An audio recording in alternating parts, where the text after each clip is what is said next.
No Saber Direito desta semana, o professor Rafael Brasil fala sobre os contratos cíveis na ordem econômica brasileira. Você vai saber mais sobre a Lei de Liberdade Econômica, a boa-fé, a vontade, que é o elemento essencial nos contratos, e as possibilidades de alterações contratuais.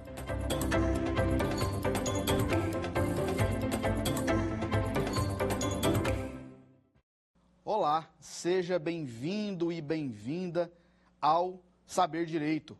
E hoje nós vamos tratar de um tema muito legal, muito interessante sobre direito econômico. Meu nome é Rafael Brasil, eu sou advogado, sou mestrando em Direito Constitucional e Econômico, sou professor de graduação, de pós-graduação, bolsista da CAPES, e hoje nós vamos falar sobre os contratos, mas em uma perspectiva um pouco diferente. Vamos tratar sobre os contratos em uma perspectiva, em uma abordagem ligada ao direito constitucional econômico. Na aula de hoje, nós vamos tratar sobre Constituição e ordem econômica brasileira. Nós vamos falar sobre o artigo 170 da Constituição Federal. Já na aula 2, nós vamos tratar sobre a Lei de Liberdade Econômica no Brasil. Nós vamos falar sobre a sua criação, vamos falar sobre os seus reflexos e os seus impactos no direito brasileiro. Já na aula 3, nós vamos falar sobre a boa-fé ligada à Lei 13.874 de 2019, que é a Lei de Liberdade Econômica. Na aula 4, nós falaremos sobre a vontade, um elemento basilar, um elemento fundamental para a criação dos contratos. E na aula 5, nós vamos então falar sobre as alterações contratuais trazidas pela Lei de Liberdade Econômica. Então, esse faz parte de um bloco de aulas onde nós vamos falar sobre os contratos cíveis na ordem econômica brasileira. E falando já sobre a nossa aula 1, hoje o tema é contrato, mas como nós dissemos aqui, contrato em uma perspectiva completamente diferente. E por isso é muito importante a gente fazer uma digressão, a gente aprofundar no estudo do direito econômico e do direito constitucional econômico, para que assim a gente tenha uma compreensão ainda maior dos contratos cíveis, especialmente envolvendo relações entre particulares, envolvendo relações entre empresas, que são os contratos que foram extremamente atingidos, extremamente afetados pela Lei de Liberdade Econômica. Olha só, eu quero começar trazendo para você que nos acompanha sobre o conceito de ordem econômica constitucional. Isso é muito interessante, é muito importante para a gente poder fazer o link com o direito constitucional econômico, para que entendamos o que é o direito econômico, para que a gente saiba também qual é o nosso modelo constitucional econômico adotado no Brasil. A ordem econômica constitucional, ela é o conjunto de normas que realiza uma determinada ordem econômica no sentido concreto, dispondo sobre a forma econômica adotada por um país. Então, ela é um arranjo, um sistema de regras que organiza a estrutura econômica do país, um sistema normativo, um conjunto de leis, um conjunto de regras que vai determinar qual é a forma econômica adotada por um país. E sobre Constituição Econômica, ela é justamente o conjunto de preceitos e instituições jurídicas que instituem uma determinada forma de organização e funcionamento da economia. Então, a ordem, a Constituição Econômica, ela é que define o rumo, o escopo, o norte do sistema econômico adotado por uma sociedade. Esse sistema ele pode ser formal ou um sistema material. Uma Constituição Econômica formal, ela é uma Constituição Econômica onde os dispositivos que falam sobre a ordem econômica daquele país estão tão somente restritos à Constituição, ao texto, à Carta Constitucional daquele país. E nós também temos um formato material que é um modelo mais abrangente, um modelo que conta não só com o texto constitucional, mas também fala acerca da sua ordem econômica em outros dispositivos legais infraconstitucionais. E se eu já até puder dar aqui um spoiler sobre qual é o modelo adotado pelo Brasil, eu posso te falar que nós definitivamente não estamos ligados àquele modelo puramente formal, onde a ordem econômica, onde os preceitos econômicos estão tão somente na nossa Constituição Federal.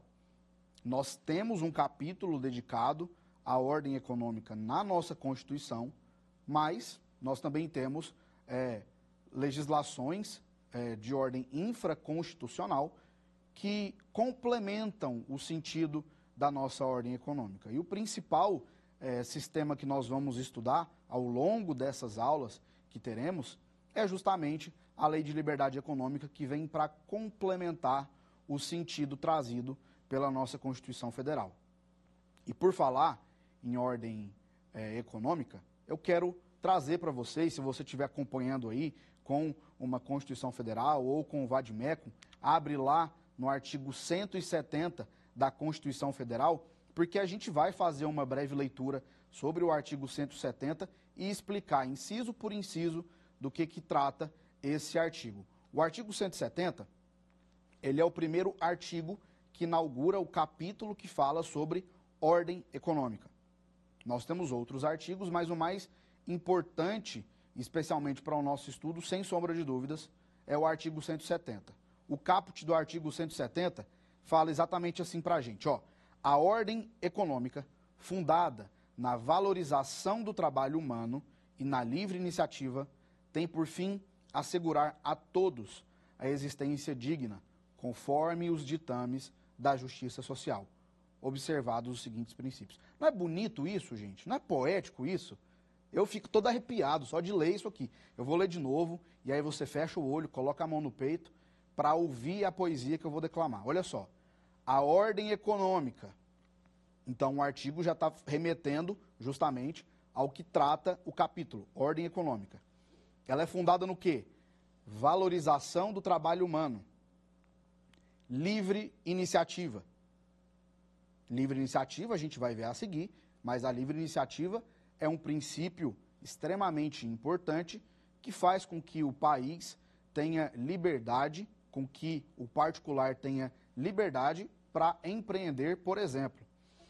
Tem por fim assegurar a todos a existência digna, dignidade da pessoa humana. A dignidade da pessoa humana, no artigo 170, que, ao meu humilde ver, é o artigo principal, o sustentáculo da ordem econômica e, por isso, o pilar central da nossa Constituição, já que uma Constituição, um dos objetivos, é justamente de delimitar o norte, o modo pelo qual aquele país será dirigido. Então, nós temos aqui o supra-princípio da dignidade da pessoa humana. Então, tudo que o país fizer, aonde o país caminhar, deve ter como objetivo a dignidade da pessoa humana, deve ter como objetivo a existência digna, conforme os ditames da justiça social, observados os seguintes princípios. Primeiro, soberania nacional. Quando a gente fala sobre soberania nacional, é importante entender, já de cara, de início, que a soberania nacional é o que garante a segurança de um Estado, é o que garante a segurança de um país. E pela soberania nacional, através da soberania nacional, a gente tem a possibilidade, então, de que o Estado intervenha em todos os setores, ou em alguns setores, para viabilizar o fortalecimento de uma economia mais forte, autônoma e que defenda os interesses do próprio Estado, que está ligado especialmente à existência digna, já que esse é um princípio basilar aqui na nossa conversa, e também de toda a sociedade brasileira.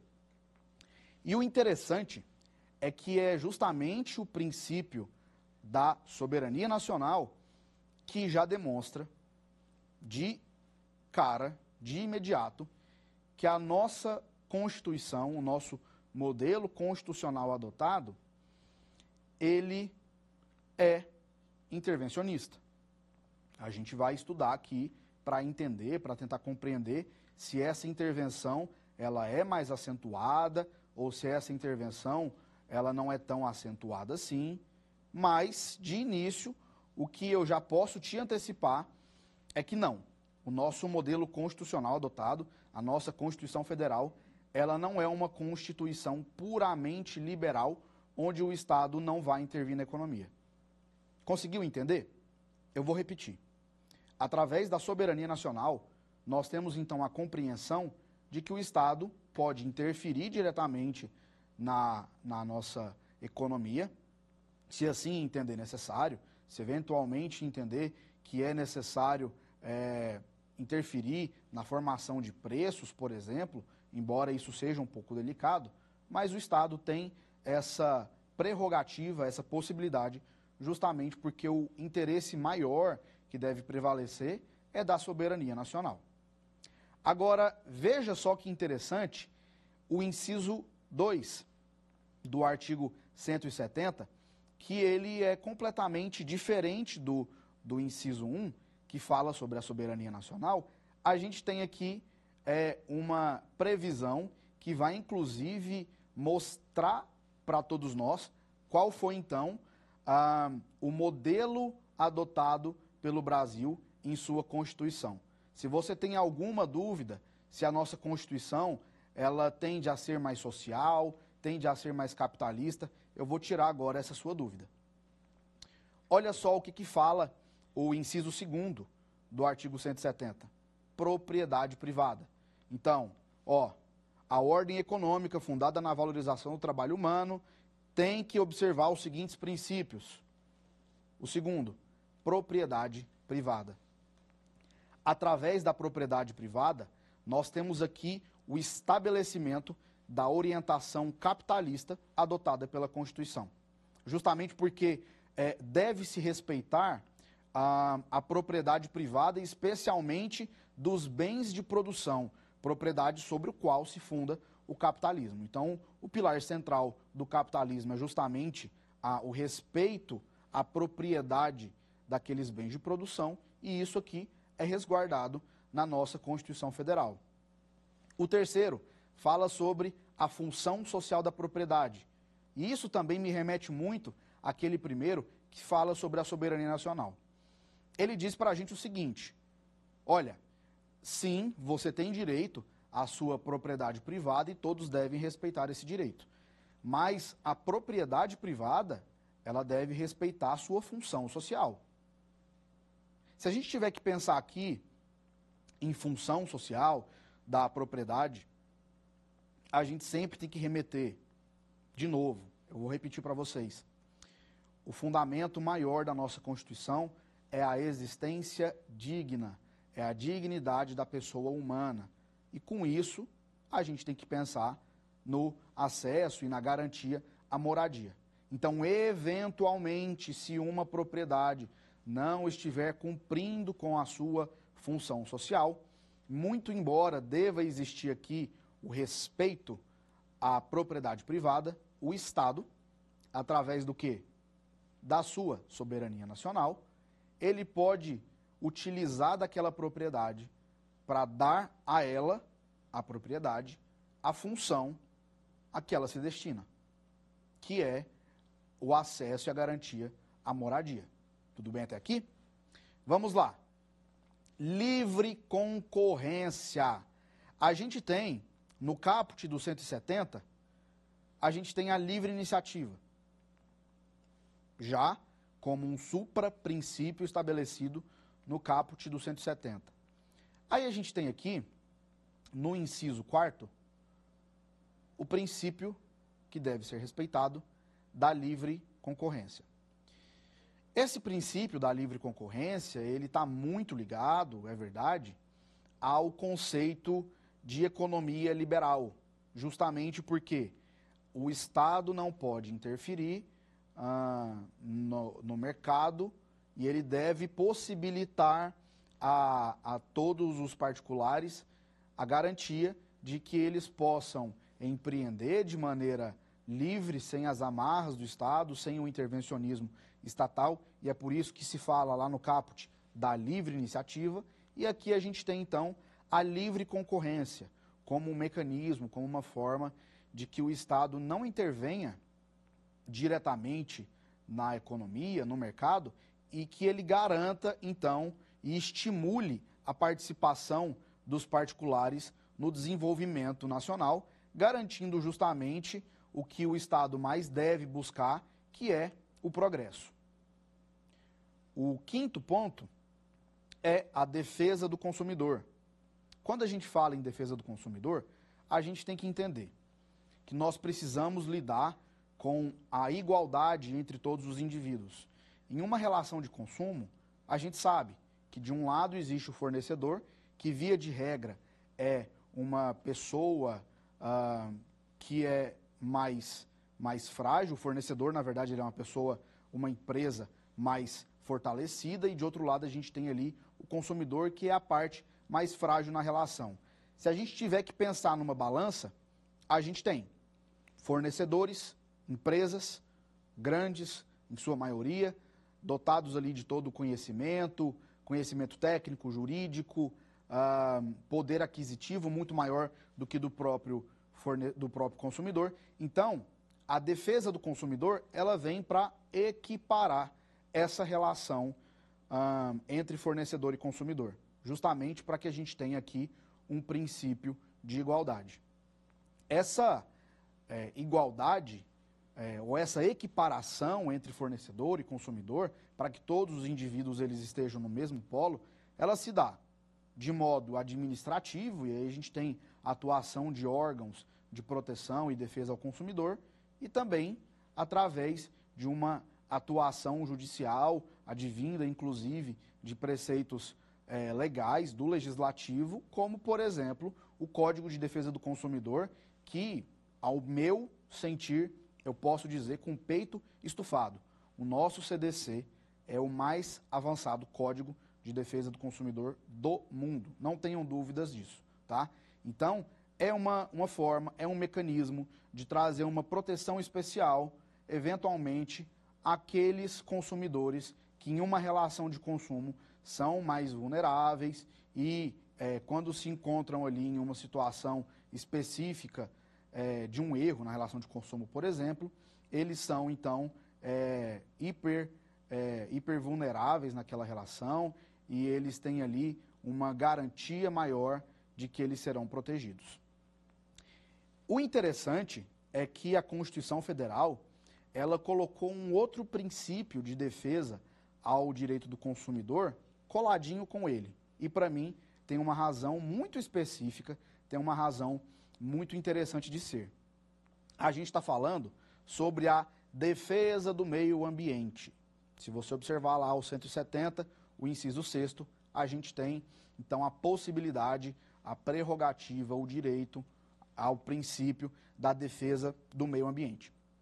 Quando a gente fala em defesa do meio ambiente, a gente tem que entender que o objetivo maior de um Estado é garantia do progresso, mas sem detrimento de sua população e de seus recursos naturais. A gente não pode pregar o crescimento de uma nação a qualquer custo. O crescimento, então, de uma nação, de um país, ele tem que se realizar de maneira sustentável, de maneira consciente, para assim, inclusive, garantir o acesso ao consumo às próximas gerações. Geralmente, quando a gente fala sobre consumo, a gente tem uma visão pejorativa até, né? Porque isso está muito ligado à ideia de consumismo. Mas eu preciso falar uma coisa para você. Consumir é um ato de cidadania. Se imagine agora, na sua casa, sem consumir. Você não teria acesso à energia, à internet, então você não conseguiria nem mesmo assistir a essa aula. Se você não pudesse consumir, você não poderia comprar alimentos, você não poderia comprar água. Consumir é um ato de cidadania. Está arraigado na nossa sobrevivência. Nós dependemos do consumo, não do consumismo. O ato do consumismo é justamente o consumo desenfreado E aí existem, é claro, países que não zelam pelo crescimento saudável, sustentável de sua nação e estimulam a prática consumista. Existe até um livro que eu gosto muito, trazido pelo Yuri Shbeck, que é um grande estudioso, que é o Sociedade do Risco, que ele explora nesse seu livro justamente esse conceito, essa ideia das sociedades consumirem de forma tão doida, tão louca, tão desenfreada, que acabam colocando em risco a sua própria sobrevivência, a garantia do consumo das próximas gerações. Então, a defesa do meio ambiente, ela está muito atrelada, muito ligada ao consumo sustentável, e eu acho muito interessante que o nosso legislador, o nosso constituinte, ele colocou a defesa do consumidor, a proteção do consumidor e a proteção, a defesa do meio ambiente lado a lado, equiparados, justamente porque existe uma correlação entre eles muito importante para o nosso desenvolvimento.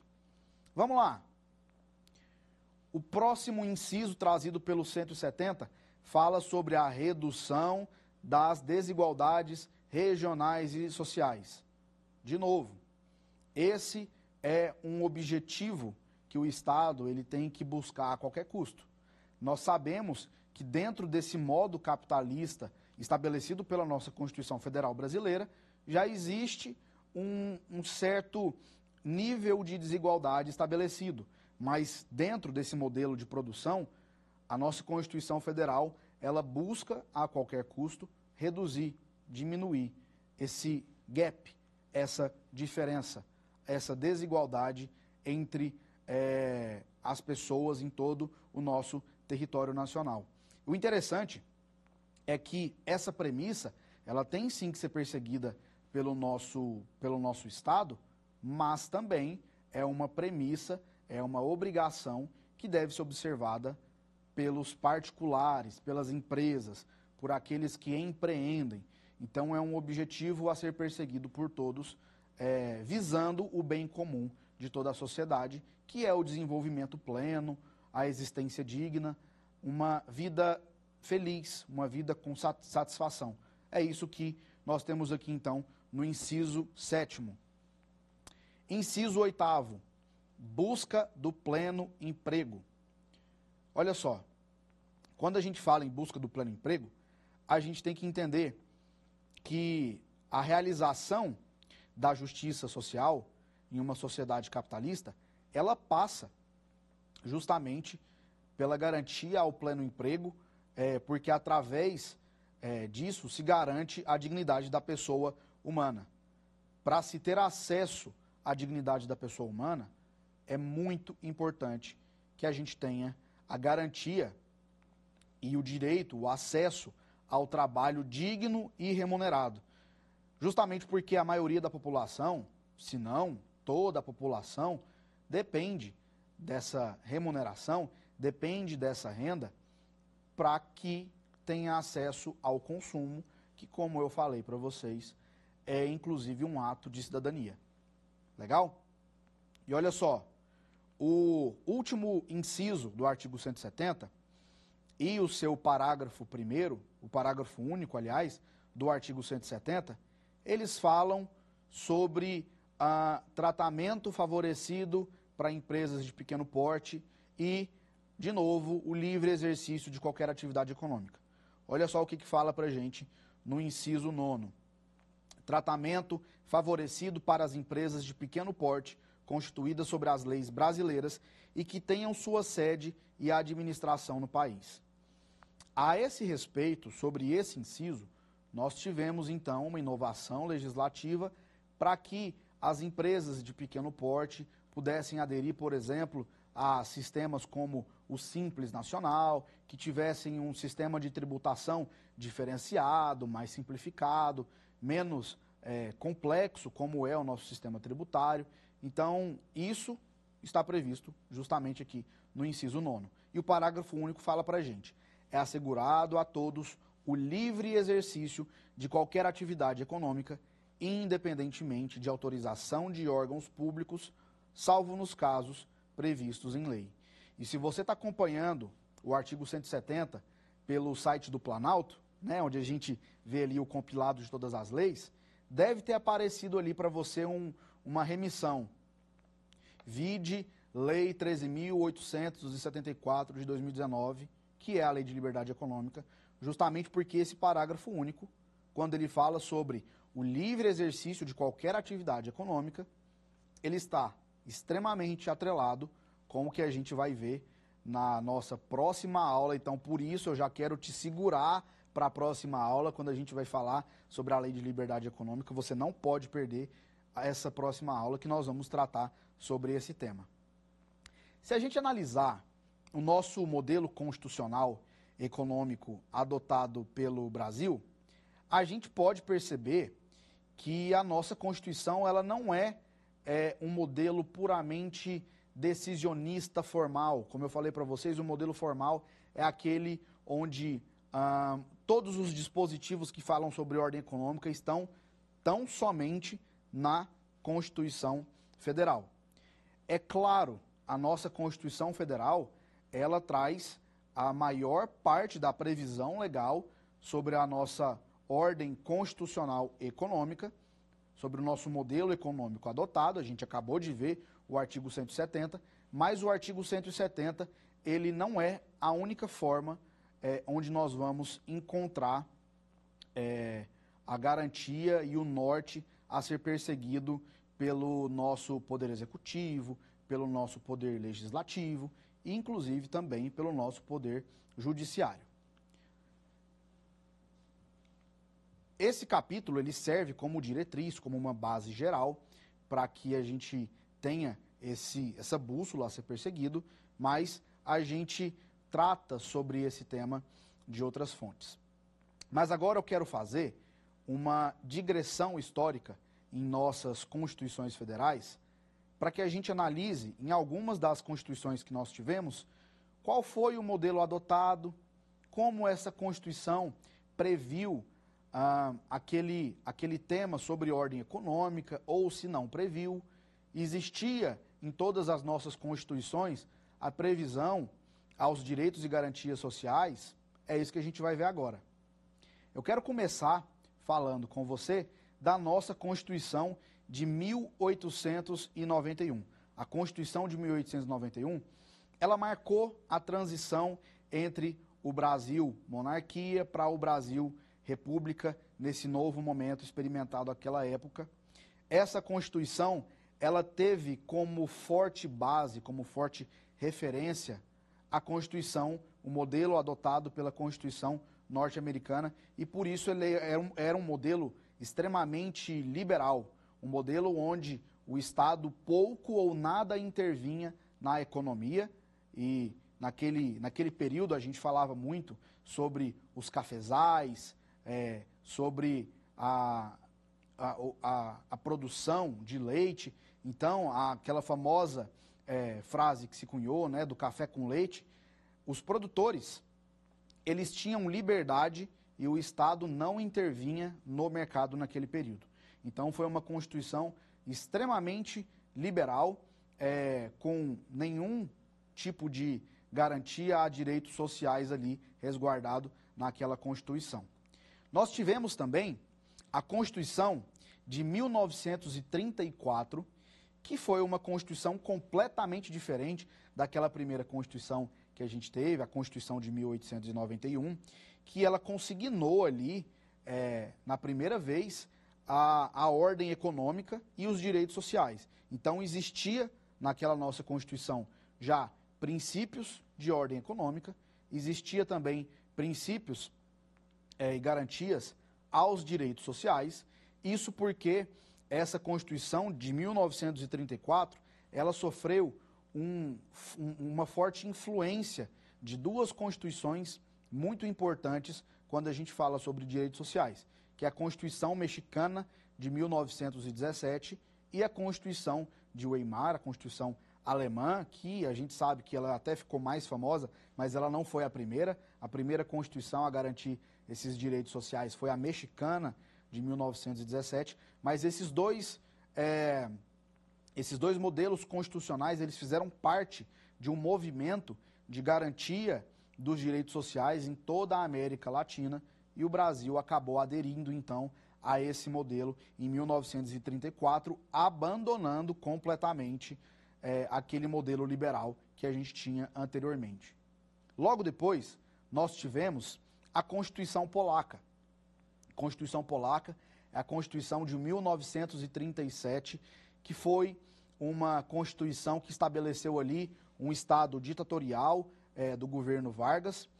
Houve ali uma concentração suprema de todo o poder regulatório no presidente da República. Então, o presidente da República, ele era a figura centralizadora e ele comandava a economia, ele comandava o mercado, então os agentes particulares não tinham nenhum tipo de liberdade para empreender sem que houvesse ali uma interferência estatal. A Constituição de 1946, ela fez parte de um período de redemocratização no Brasil. Advinda após essa Constituição Polaca, a Constituição de 1937, ela conseguiu estabelecer pela primeira vez um diálogo entre a economia e a justiça social.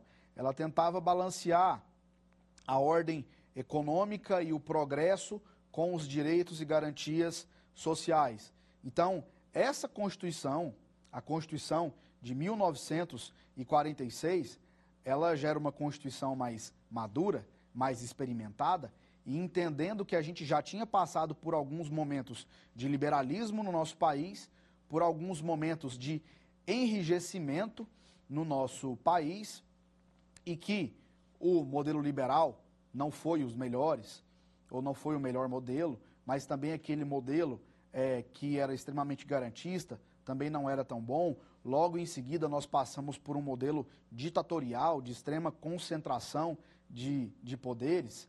Então, a Constituição de 1946, ela veio para tentar balancear, equiparar o que a gente tinha. Ela era uma Constituição que previa direitos, garantias sociais, mas ela também se preocupava com a ordem econômica, então ela buscava fazer esse equilíbrio entre Estado liberal e o Estado social. Após esse período, a gente sabe bem que nós tivemos ali um período de 64 até 87, onde foi um período de extrema repressão, um período de extremo sufocamento a todos os direitos e garantias fundamentais, a todos os direitos sociais. Era um Estado extremamente interventor, em seu grau máximo, tanto ou era que, inclusive, era um Estado ditatorial. Então, esse período foi um período muito duro para o nosso histórico constitucional, tal qual foi o período ditatorial de Vargas, de supressão de direitos e garantias. Agora, o interessante é que a nossa vida, ela é uma estrada. A nossa vida e o nosso modelo constitucional também são uma estrada.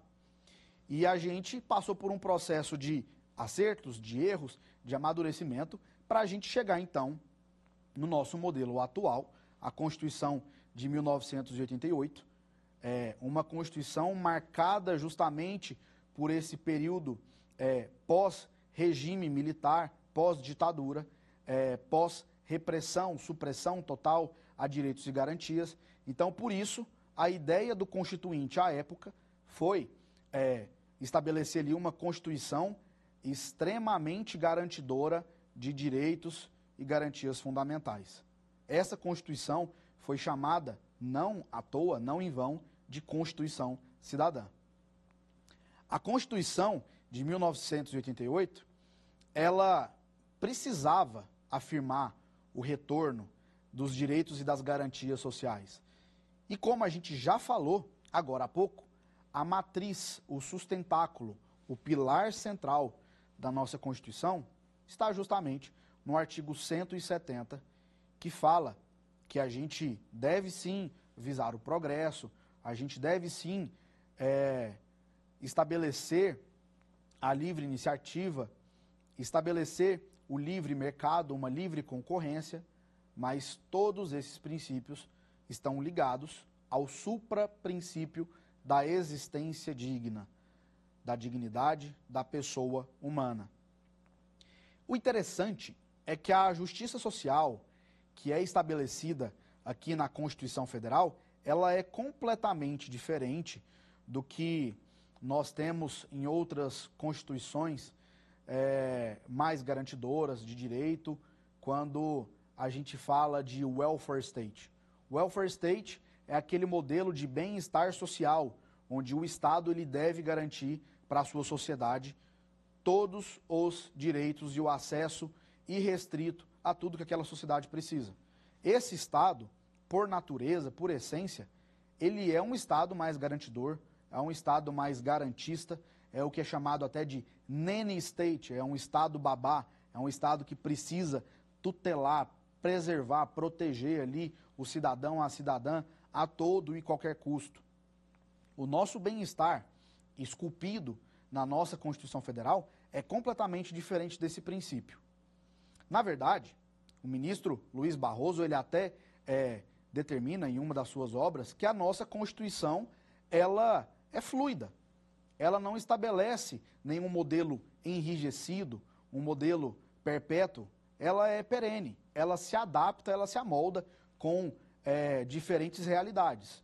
Então, nós tivemos, em todo o nosso período da Constituição de 1988, períodos onde a nossa Constituição, o nosso Estado, buscou ser mais garantista, buscou uma administração mais social, que garantisse, então, os direitos fundamentais a todos e todas.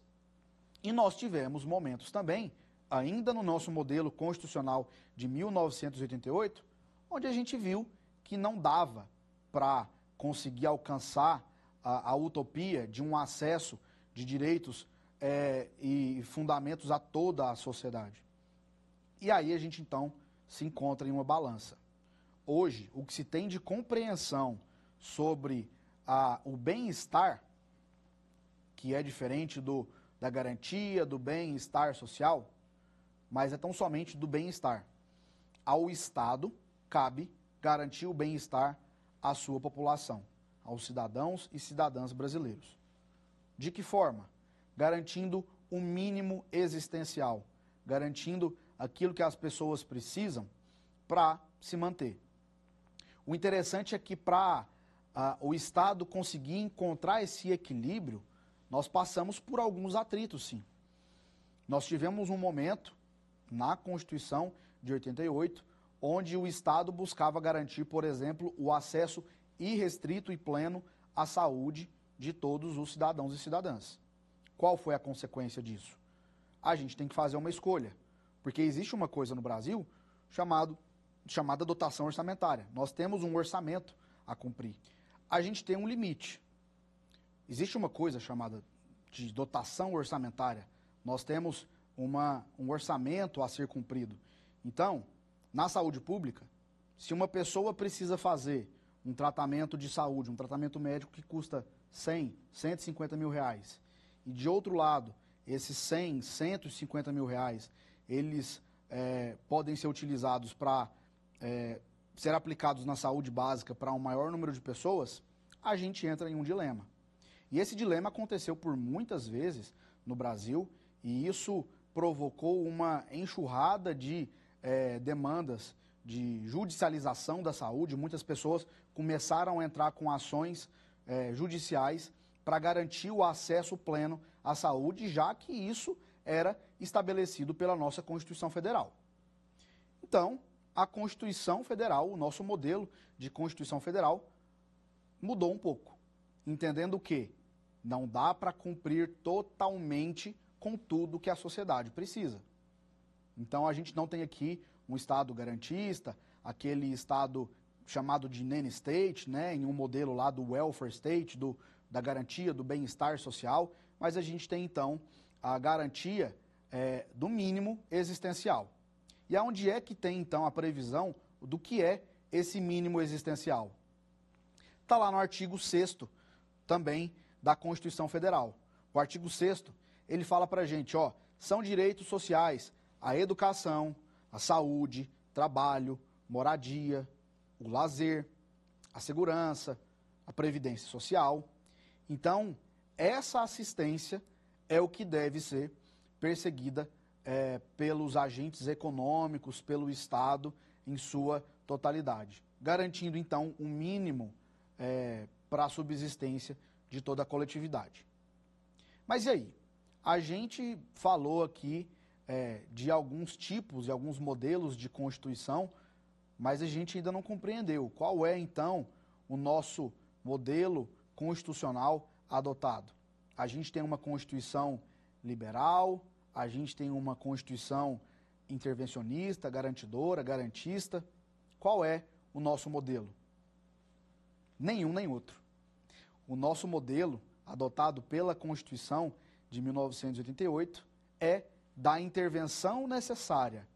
O Estado, sim, tem a prerrogativa de intervir, de interferir no mercado, de interferir na economia, sempre que ele entenda que aquilo é necessário para a garantia do mínimo existencial da população, para a garantia da existência digna de toda a coletividade. Isso não quer dizer que o Estado ele deve, a todo momento e a qualquer custo, interferir na regulação e tomada de preços entre o mercado. Isso não significa que o Estado ele deve ser soberano ao ponto de controlar toda a economia ou de ter empresas estatais em todos os segmentos simplesmente porque ele tem que ter. Se você continuar lendo os artigos que falam da nossa ordem econômica, você vai ver ali no 173, no 174, que sim, o Estado ele pode e deve ter empresas estatais, empresas públicas, justamente para garantir o acesso a toda a população a serviços básicos, a serviços que, por uma falha, por um buraco do mercado, por um buraco dos particulares, não existia ou não existiria se não fosse pela mão do Estado. O Estado ele deve, então, cobrir as falhas do mercado através da sua intervenção necessária para garantir à população essa existência digna e plena em sua totalidade. Olha só, a Constituição de 88, ela não estabeleceu expressamente a liberdade econômica.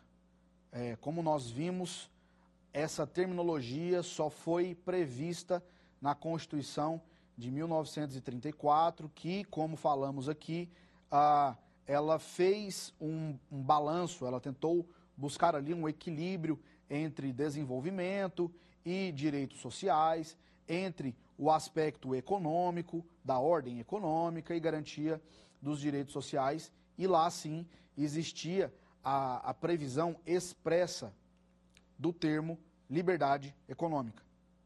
Nós não temos essa terminologia na nossa Constituição de 1988. O que não quer dizer que a gente não possa perseguir um modelo mais ou menos liberal, um modelo que visa uma intervenção menor ou maior da nossa Constituição Federal. Eu preciso confessar para você que eu gosto muito do nosso modelo constitucional, porque, como o ministro Luiz Barroso fala em uma de suas obras, é um modelo fluido, é um modelo que ele se amolda a depender da nossa experiência vivida naquele momento prático, daquilo que nós estamos vivenciando, e por isso nós temos momentos onde o Estado ele é mais interventor, onde o Estado ele é menos interventor. A gente já falou aqui que a ordem econômica do Brasil ela não se esgota tão somente na nossa Constituição Federal. O que nós temos sobre ordem econômica, ordem constitucional econômica, não é só o que prevê no nosso modelo de Constituição econômica previsto lá no artigo 170 e seguintes da nossa Constituição Federal. A gente vai além. Como eu disse, nós temos legislações de ordem infraconstitucional que também podem prever o norte, o rumo, a bússola, aonde os nossos administradores governarão o nosso país. E um dos principais exemplos que nós temos a esse respeito é justamente a Lei 13.888 874 de 2019, a chamada Lei de Liberdade Econômica, mas esse é um assunto que nós vamos falar só na aula que vem. Então, novamente, eu quero te convidar e te segurar para que você participe da nossa próxima aula, quando a gente vai falar sobre esse tema aqui. Agora chegou a hora do nosso quiz. Você está preparado?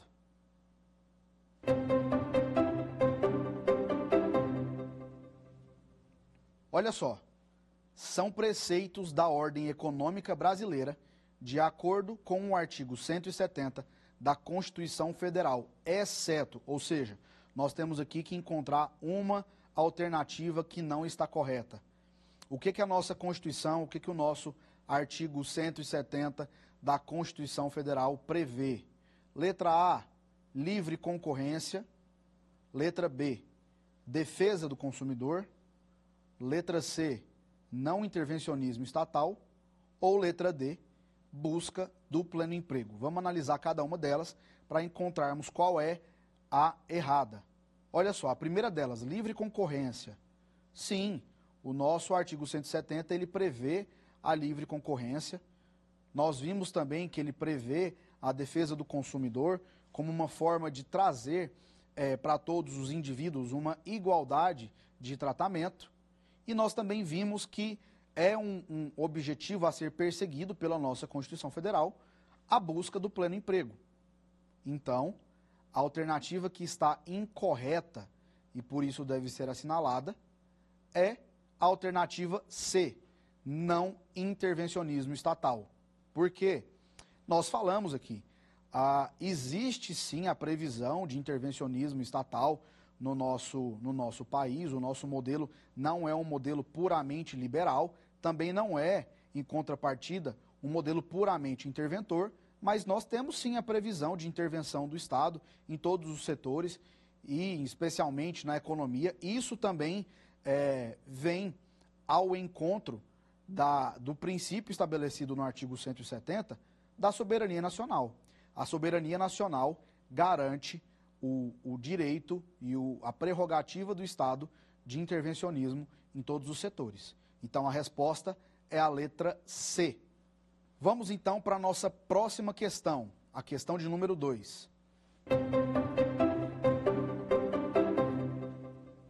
Olha aí, a ordem econômica constitucional pode ser compreendida como, letra A, conjunto de normas que dispõem acerca da forma econômica adotada por um país.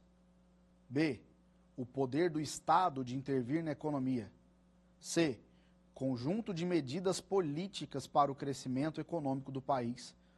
Ou letra D, pré-requisito para a existência da liberdade política. Vamos analisar então cada uma das questões para a gente poder encontrar qual é a verdadeira ou a falsa aqui. Letra A, conjunto de normas que dispõe acerca da forma econômica adotada por um país. Nós vimos aqui na nossa aula de hoje que sim, a ordem econômica constitucional, ela é justamente um conjunto de leis, de normas que vão dispor acerca do modelo, da forma econômica a ser adotada por uma nação. Então, a gente já sabe de início que sim, a letra A, ela é a resposta correta. Agora, vamos tentar estudar e analisar o porquê que as outras estão erradas. Olha só, poder do Estado de intervir na economia. Isso não se trata de ordem econômica. Na verdade, o poder do Estado de intervenção na economia é uma prerrogativa garantido ao Estado a depender do modelo econômico adotado. Então, se nós temos um Estado liberal, na sua forma e na sua constituição econômica, aquele Estado, justamente por não ter ali nenhuma norma que dispõe que o Estado poderia intervir, ele não pode.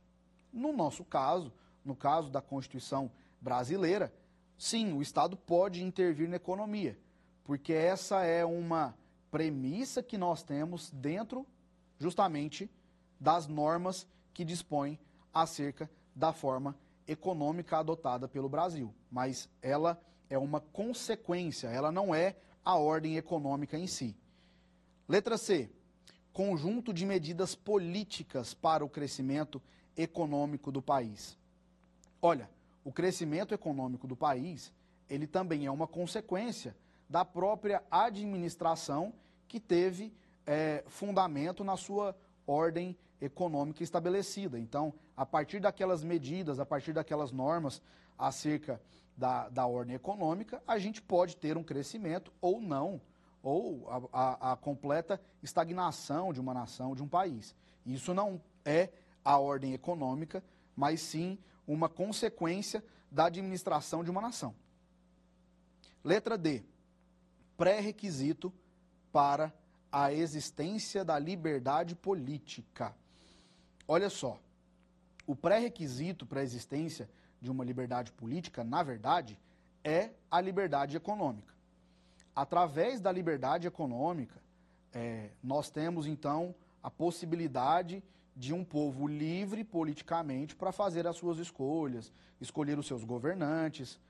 Aonde não há liberdade política, por consequência, não há liberdade econômica e nós não temos, então, um país liberal na sua economia e nós temos um governo que sufoca, que detém ali de todos os meios de produção ou que controla esses meios de produção. Não se trata, então, da ordem econômica constitucional, mas uma maneira de você alcançar a liberdade política é através da liberdade econômica. Então, qual é a resposta correta nessa nossa questão? Como nós falamos, alternativa A. Vamos, então, para a questão de número 3.